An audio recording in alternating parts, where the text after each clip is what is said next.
Here's the answers to the talk the talk. So a situation could be something like this. If I made my x-axis time in hours, and then I was draining a swimming pool. So we'll just go back to the activity 3.4. I could make water level in feet, or water level drained.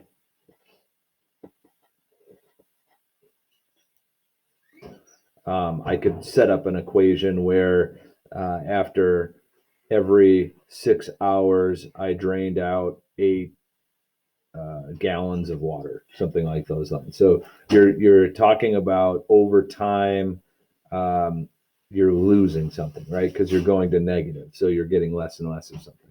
So there's a lot of different explanations that you could have put in here, okay? And then if I were going to describe a point, I might say after 6 hours, I drained 8 gallons of water, something along those lines. All right. So we're going to go ahead and write the equation now. Remember, y equals mx plus b, where m equals the slope and b equals the y-intercept. Okay. And the y-intercept is just simply where this line goes through the y-axis, and that happens right at 0. So right away, I know that my equation is going to be y equals the slope times x plus 0. Okay. Now, if you want to find the slope, I think the easy way is finding that rise over run.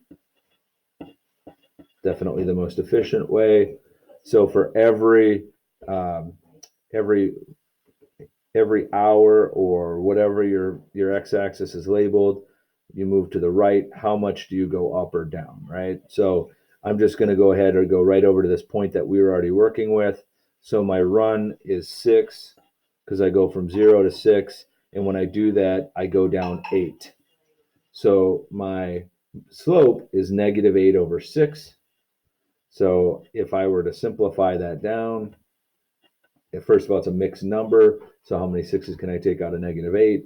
I can take out 1. So it's negative 1. And then I'd have 2 6 left over, or negative 1 1/3. Now, mixed numbers are not easy to use for slope because you have to multiply. So I'm going to go ahead and convert that back into an improper fraction, and it's going to be negative 4/3. So my slope is negative 4/3 x plus 0. So any x that I want to use, I can simply put it in for multiply it times negative 4/3, and I get my answer. So if x equals 6, test this with one that we have, 6 times negative 4/3 equals y. So y equals negative 24/3. And if I simplify that, y equals negative 8 because there's 8 3s and 24. So negative 24/3 would be negative 8. So it works. So this is the equation that you would use in slope-intercept form for this graph. Hope this helps.